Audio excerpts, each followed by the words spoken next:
Hello friends, welcome to Pragati online classes. आज हम लोग पढ़ेंगे समरी, जो कि आपके एग्ज़ाम में 12th एग्ज़ाम में, इंग्लिश के एग्ज़ाम में 6 के बी नंबर में प्रोज सेक्शन से समरी पूछे जाते हैं। तो मैं आपको यहाँ पे दो समरी दूंगा। एक है इंडियन सिविलाइजेशन एंड कल्चर और दूसरा है अ मैरिज प्रपोजल, जो दोनों ही बहुत इंपॉर्टेंट है एग्ज़ाम के लिए, बहुत ही इम्पोर्टेंट है और बहुत आसान भाषा में लिखा गया है। आपको ये एक बार में समझ में आ जाएगा। आप लोग ध्यान से पढ़ें। आइए हम स्टार्ट करते हैं। Indian civilisation and culture. देखिए, Mahatma Gandhi in his essay Indian civilisation and culture talks about the sound foundation of Indian civilisation. Mahatma Gandhi जो है अपने इस भाषण में, ये स्पीच था, इंडियन सिविलाइजेशन एंड कल्चर, ठीक, जो है यह भारतीय संस्कृति एवं सभ्यता, उसके साउंड फाउंडेशन के बारे में बात करते हैं, उसके जड़ के बारे में। साउंड फाउंडेशन का मतलब होता है जहाँ से शुरुआत हुई, जड़, ठीक, उसके जड़ के बारे में वे बात करते हैं। Indian civilisation, Mahatma Gandhi says that the Indian civilisation elevates the moral being whereas the western civilisation is to propagate immorality. बहुत ही आसान है। महात्मा गांधी सेज दैट, महात्मा गांधी कहते हैं कि द इंडियन सिविलाइजेशन एलिवेट करता है, मतलब बताता है मोरल बीइंग को। इंडियन सिविलाइजेशन किसको बताता है? मोरल बीइंग को बताता है, नैतिक। मोरल बीइंग का मतलब होता है नैतिक चीज़ों को दिखाना जो समाज कल्याण के लिए हो। वेयर एज द वेस्टर्न, वहीं पे जो पश्चिमी सभ्यता है, वेस्टर्न सिविलाइजेशन यानी पश्चिमी सभ्यता, is to propagate immorality, जो है पश्चिमी सभ्यता वो प्रोपागेट करता है, बढ़ावा देता है किसको? असंस्कृति को, ई मोरालिटी को, जो अनैतिक चीज़ हो, समाज के लिए सही नहीं हो।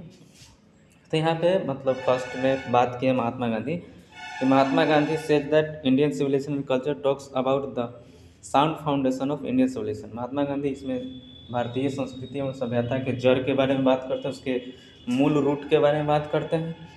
महात्मा Gandhi says that the Indian civilisation elevates the moral being, मतलब भारतीय सभ्यता जो है कि नैतिक चीज़ों को बढ़ावा देता है, जबकि whereas the western civilisation is to propagate immorality, जो है पश्चिमी सभ्यता है वह अनैतिक को बढ़ावा देता है।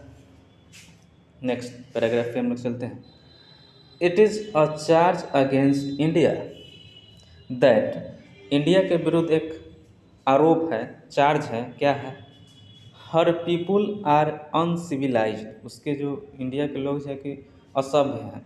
And they do not adopt any changes, और वे कोई भी बदलाव अपने अंदर ग्रहण नहीं करते। मतलब दूसरे देश, विदेशी लोग जो हैं पर आरोप लगाते हैं, कहते हैं कि भारत के लोग सही नहीं हैं, वे जो है कि नई चीज़ों को अपने अंदर एडॉप्ट करना नहीं चाहते हैं। आगे देखते हैं।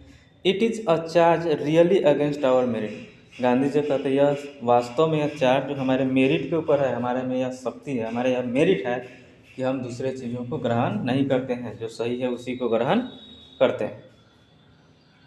चलिए नेक्स्ट देखते हैं। In the midst of such allegations, मतलब in the midst of such allegation, मतलब इन सभी जो है दुनिया में इतना जो चल रहा है उस सब के बीच India remains immovable and that is her glory, भारत जो है अपने आप को अपरिवर्तित रखा है और यह उसकी महानता है, ग्लोरी है। Gandhi ji says that mind is a restless bird, Gandhi ji कहते हैं कि माइंड क्या है? एक रेस्टलेस है, मतलब उसको आराम नहीं करता है। The more it gets the more it wants and still remains unsatisfied. यह लाइन बहुत ही अच्छा है। गांधी जी कहते हैं कि माइंड क्या है? रेस्टलेस बर्ड है, मतलब मन जो है, दिमाग जो है आदमी का हर समय चाहते रहता है, आप उसको जितना खिलाइएगा और वो खाएगा, मतलब वह आराम नहीं करता है।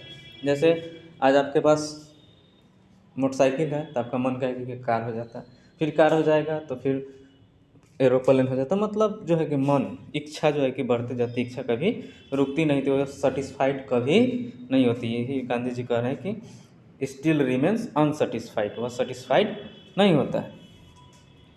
सो आवर एंसेस्टर्स, इसलिए हमारे पूर्वज, एंसेस्टर्स का मतलब होता है पूर्वज, set a limit to our indulgence, उन्होंने हमारे इच्छाओं पर लिमिट कर दिया, एक सीमा रेखा तान दिया कि इससे ज़्यादा नहीं इच्छा रखना, इंडल्जेंस, इच्छाओं पर लिमिट कर दिया।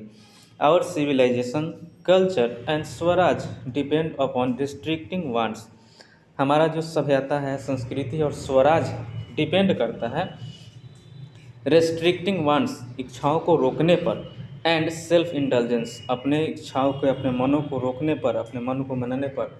नहीं तो जितना चाहेंगे और मन जो है कि और आगे बढ़ता जाएगा, यह कभी जो है कि सेटिस्फाइड नहीं हो सकता। Whereas modern civilisation is, whereas modern civilisation is just the reverse, लेकिन वहीं पे जो पश्चिमी सभ्यता है, नई सभ्यता है, वह जो इसके सिर्फ उल्टा है, वह इच्छाओं को बढ़ावा देता है। European civilisation is suited for the European, Gandhi ji कहते हैं कि यूरोप का जो सभ्यता है यूरोप को सूट करता है। एंड विल रूइन अस, लेकिन हम लोगों को वह बर्बाद कर देगा, रूइन कर देगा, इफ़ वी कॉपी इट, यदि हम उसको ग्रहण करते हैं, उसको कॉपी करते हैं, तो वह क्या कर देगा, हमको बर्बाद कर देगा। यूरोपियन सभ्यता उनके लिए सही है, यूरोप वाले के लिए सही है, मेरे लिए वो सही नहीं है। So the Indian civilisation is the best civilisation in the world, इसलिए भारतीय सभ्यता सबसे अच्छी सभ्यता है पूरे दुनिया में। It can not be beaten in the world, यह कभी भी किसी से हार नहीं सकता है। तो यह था इंडियन सिविलाइजेशन एंड कल्चर। आप इसका स्क्रीनशॉट ले सकते हैं, इसको याद कर ले, इसका 100% गारंटी है आपके एग्ज़ाम में आने की। आप विश्वास नहीं करेंगे, आप जब एग्ज़ाम का पेपर आएगा तब मुझे कमेंट करके बताना कि हाँ सर आया हुआ था। और यह दूसरा है मैरिज प्रपोजल, जो मैं आपको दूसरे वीडियो में कवर करूँगा। चलिए।